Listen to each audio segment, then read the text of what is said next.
జై శ్రీరామ్. అందరికీ నమస్కారం. మనలో కొంతమందికి మాత్రమే అదృష్టం కలిసి వస్తుంది. అయితే మీకు అదృష్టం పట్టబోయే ముందు కొన్ని కీటకాలు మీ ఇంట్లోకి వస్తాయట. మీ ఇంట్లో కూడా ఈ కీటకాలు కనిపిస్తే మీ ఇంట్లో లక్ష్మీదేవి ఉందని, అదృష్టం తలుపు తట్టబోతోందని అర్థం చేసుకోవాలి.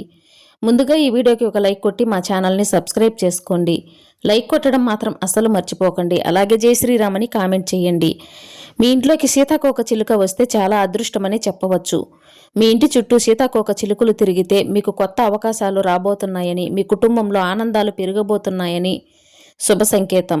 బల్లిని లక్ష్మీదేవి స్వరూపంగా భావిస్తారు. అయితే మీ పూజ గదిలో బల్లి కనిపిస్తే లక్ష్మీదేవి మీ ఇంట్లో తిరుగుతుందని, ధనపరంగా ఇంటికి కలిసి రాబోతుందని చాలా అద్భుతమైన శుభ సూచకం. అలాగే 3 బల్లిలు ఒకేసారి కనిపిస్తే మీ ఇంట్లో దేవతలు తిరుగుతున్నారని అర్థం. ఇక ప్రతిరోజు ఉదయం పూట మీ ఇంటి ముందు కాకి వచ్చి అరిస్తే మీ ఇంట్లో ఖచ్చితంగా దేవతలు ఉన్నట్టే. ఎందుకంటే కాకికి అలాగే దేవతలకు చాలా దగ్గర సంబంధం ఉంటుంది. అలాగే మీ ఇంటి చుట్టూ ఉడతలు తిరిగినా మీ ఇంట్లో దేవతలు తిరుగుతున్నట్టే. అలాగే మనలో కొంతమందికి అర్ధరాత్రి సమయంలో గజ్జెల శబ్దం వినిపిస్తూ ఉంటుంది. రాత్రి సమయంలో గజ్జెల శబ్దం వినిపిస్తే లక్ష్మీదేవి మీ ఇంట్లో తిరుగుతుందని అర్థం. మన హిందూ ధర్మంలో బ్రహ్మ ముహూర్తానికి చాలా విశిష్టత ఉంది. ఉదయం 4 గంటల నుండి 5 గంటల మధ్యలో దేవతలు భూమిపైన తిరుగుతూ ఉంటారట. కాబట్టి ఈ బ్రహ్మ ముహూర్తంలో ఎవరికైనా మెలకువ వస్తే వారి చుట్టూ దైవశక్తులు తిరుగుతున్నాయని, ఇక మీకు మంచి రోజులు రాబోతున్నాయని అర్థం చేసుకోవాలి. అదేవిధంగా రాలుతున్న నక్షత్రాన్ని చూసి మీ మనసులో ఏదైనా కోరుకుంటే అది ఖచ్చితంగా నెరవేరుతుందని నమ్మకం. ఇంట్లో దీపారాధన చేసే సమయంలో దేవుని పటాల నుండి పువ్వు రాలితే మీ పూజలకు దేవుళ్ళు సంతోషించారని, మీ ఇంటిపై దైవానుగ్రహం ఉందని అర్థం. ఈ పుష్పాన్ని దైవానుగ్రహంగా భావించి మహిళలు తలలో పెట్టుకోవాలి. పిచ్చుకలు శుభానికి చిహ్నం. మీ ఇంట్లోకి పిచ్చుకలు వస్తే ఆ ఇంటిపై లక్ష్మీదేవి అనుగ్రహం ఉందని ప్రతి ఒక్కరూ అర్థం చేసుకోవాలి. కాబట్టి మీ ఇంటి ముందుకు పిచ్చుకలు వస్తే వాటికి బియ్యం గింజలు ఆహారంగా వేయండి. శ్రీ మహాలక్ష్మీదేవి వాహనం గుడ్లగూబ. మీకు అనుకోకుండా గుడ్లగూబ కనిపిస్తే ఆర్థిక లాభానికి శుభసూచకంగా భావించాలి. కాబట్టి మీ ఇంటి దగ్గరలో గుడ్లగూబ కనిపిస్తే మీకు సంపద రాబోతుందని అర్థం చేసుకోండి. మీ ఇంట్లో నల్ల చీమలు తిరిగితే ఐశ్వర్యానికి సంకేతం. అదేవిధంగా దేవునికి సమర్పించిన నైవేద్యానికి చీమలు పడితే మీ నైవేద్యాన్ని దేవుడు స్వీకరించాడని, మీ పూజలకు రెట్టింపు పుణ్య ఫలితం రాబోతోందని శుభ సంకేతం. అయితే మన ఇంట్లో పొరపాటును కూడా ఎర్రచీమలు తిరగకూడదు. ఎర్రచీమలు ధన నష్టాన్ని సూచిస్తాయి. గుంపులు గుంపులుగా ఎర్రచీమలు కనిపిస్తే అప్పుల సమస్యలు పెరుగుతాయి. గణపతి వాహనం ఎలుక, కానీ మన ఇంట్లోకి ఎలుకలు రాకూడదు. మీ ఇంట్లో ఎలుకలు తిరిగితే వ్యాపారంలో నష్టాలు ఏర్పడతాయని, వృధా ఖర్చులు పెరుగుతాయని అర్థం. అలాగే బొద్దింకలు కూడా ఇంట్లో తిరగకూడదు. బొద్దింకలు మీ ఇంట్లో తిరిగితే మీ ఇల్లంతా నెగిటివ్ ఎనర్జీ నిండిపోతుంది. కుటుంబంలో సుఖ సంతోషాలు లోపిస్తాయి. తాబేలు కనిపిస్తే కూడా చాలా శుభసూచకం. తాబేలు అంటే సాక్షాత్తు విష్ణు స్వరూపం. కాబట్టి మీకు తాబేలు కనిపిస్తే విష్ణుమూర్తి ఆశీర్వాదం మీ కుటుంబంపై ఉందని అర్థం. ఇక మీ ఇంటి ముందుకు పావురాలు వస్తే లక్ష్మీదేవి రాకకు శుభ సంకేతం. తేనెటీగలు మన ఇంట్లోకి ప్రవేశిస్తే చాలా శుభసూచకం. తేనెటీగలు మీ ఇంట్లో తిరుగుతూ ఉంటే త్వరలో ఒక మంచి శుభవార్తను వినబోతున్నారని, మీ ఇంట్లో సానుకూలత పెరుగుతుందని నమ్మకం. పచ్చరంగు మిడతలు మీ ఇంట్లోకి వస్తే మీ ఇంటి ఆదాయం పెరుగుతుందని చాలా మంచి శుభ సంకేతం. కోతి హనుమంతుని స్వరూపం. కాబట్టి మీ ఇంట్లోకి కోతి వస్తే మీ కుటుంబానికి సిరి సంపదలు కలిసి రాబోతున్నాయని, మీ పనుల్లో విజయాలు సాధిస్తారని అర్థం చేసుకోవాలి.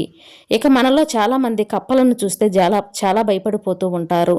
అయితే మన ప్రపంచవ్యాప్తంగా కప్పలను సంపదలకు గుర్తుగా, శుభానికి చిహ్నంగా భావిస్తారు.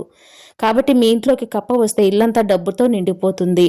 కుటుంబంలో సుఖశాంతులు ఏర్పడతాయని నమ్మకం. మన ఇంట్లో పొరపాటును కూడా సాలిపురుగులు ఉండకూడదు. ఇంట్లో సాలిపురుగులు ఉంటే దరిద్రానికి సంకేతం. ఇది ఆర్థిక నష్టాలను సూచిస్తుంది. కాబట్టి ఇంట్లో సాలిపురుగులు కనిపిస్తే వెంటనే దులిపేయండి, లేదంటే కష్టాలు ఏర్పడతాయి. అలాగే మీ ఇంట్లోకి పిల్లి వస్తే చాలా మంచి సంకేతం. మీ ఇంటిపై లక్ష్మీదేవి అనుగ్రహం ఉందని, ఇల్లంతా ధనధాన్యాలతో నిండిపోతుందని అర్థం. కానీ మీ ఇంటి దగ్గరలో పిల్లి ఏడిస్తే చెడు సంకేతంగా భావించాలి. ఇక అర్ధరాత్రి సమయంలో మీ ఇంటి ముందు కుక్క ఏడిస్తే మీ ఇంట్లో దుష్టశక్తులు సంచరిస్తున్నాయని, మీ ఇంట్లో నెగిటివ్ ఎనర్జీ ఉందని అర్థం. అయితే మీరు పని మీద బయటకు వెళ్ళేటప్పుడు కుక్క ఎదురొస్తే చాలా శుభసూచకంగా, మీ పనిలో విజయాలు సాధిస్తారని అర్థం. మన హిందూ ధర్మంలో గోవును చాలా పవిత్రంగా భావిస్తారు. గోమాతలో దేవతలు నివసిస్తారు. కాబట్టి మీ ఇంటి ముందుకు గోవు వచ్చి నిలబడితే సకల దేవతలు మీ ఇంటి ముందుకు వచ్చినట్టే. కాబట్టి మీ ఇంటికి వచ్చిన గోవుకు ఖచ్చితంగా ఆహారాన్ని పెట్టండి. ముక్కోటి దేవతల ఆశీర్వాదం లభిస్తుంది. ఏనుగును గణపతి రూపంగా భావిస్తారు. బయటకు వెళ్ళేటప్పుడు మీకు ఏనుగు కనిపిస్తే మీకు కొత్త అవకాశాలు రాబోతున్నాయని, మీ జాతకంలో అదృష్టం పెరగబోతుందని శుభ సంకేతం. అయితే ప్రతి ఒక్కరి ఇంటి ముందు తప్పనిసరిగా గుమ్మడికాయ ఉండాలి. ఇంటి ముందు గుమ్మడికాయ కట్టుకుంటే మన ఇంట్లోకి దుష్టశక్తులు ప్రవేశించకుండా దైవశక్తులు ఆకర్షిస్తాయి. కుటుంబంలో సమస్యలన్నీ తొలగిపోయి మీ ఇంట్లో ఆనందాలు పెరుగుతాయి. మీ ఇంట్లో అరిష్టాలు జరగకుండా గుమ్మడికాయ మీ ఇంటిని రక్షిస్తుంది. అలాగే ప్రతి మంగళవారం లేదా శుక్రవారం నాడు సాయంత్రం సూర్యుడు అస్తమించిన తర్వాత ఒక నిమ్మకాయను 2 ముక్కలుగా కోసి వాటిపైన పసుపు కుంకుమలు వేసి మీ ఇంటి గడప దగ్గర 2 వైపులా పెట్టుకోండి. ఇలా ప్రతి శుక్రవారం కానీ ప్రతి మంగళవారం కానీ చేస్తూ ఉంటే మీ ఇంటికి ఉన్న నరదృష్టి అలాగే నరఘోష సమస్యలన్నీ తొలగిపోయి మీ కుటుంబానికి చాలా మంచి జరుగుతుంది. అలాగే ప్రతి శనివారం తప్పనిసరిగా కర్పూరంలో కొన్ని లవంగాలు వేసి ఆ కర్పూరాన్ని వెలిగించి మీ ఇంటి గుమ్మానికి హారతి ఇవ్వండి. మీ ఇంట్లో ఉన్న నెగిటివ్ ఎనర్జీ తొలగిపోయి విపరీతమైన ఐశ్వర్యం మీ ఇంటికి సిద్ధిస్తుంది. ఇక ప్రతి పూజ గదిలో తప్పనిసరిగా ఒక నెమలి ఈకను పెట్టుకోవాలి. ఎందుకంటే మీ పూజ గదిలో నెమలి ఈక ఉంటే మీ ఇంట్లో లక్ష్మీదేవి తిష్ట వేసుకుని కూర్చుంటుంది. ఇక అనారోగ్య సమస్యలతో బాధపడేవారు ప్రతి సోమవారం ఉదయం స్నానం చేసేటప్పుడు నీటిలో కొన్ని పచ్చిపాలను పోసుకొని స్నానం చేయండి. దీర్ఘకాలిక అనారోగ్య సమస్యలన్నీ తొలగిపోయి మీ ఆయుస్సు పెరుగుతుంది. జై శ్రీరామ్.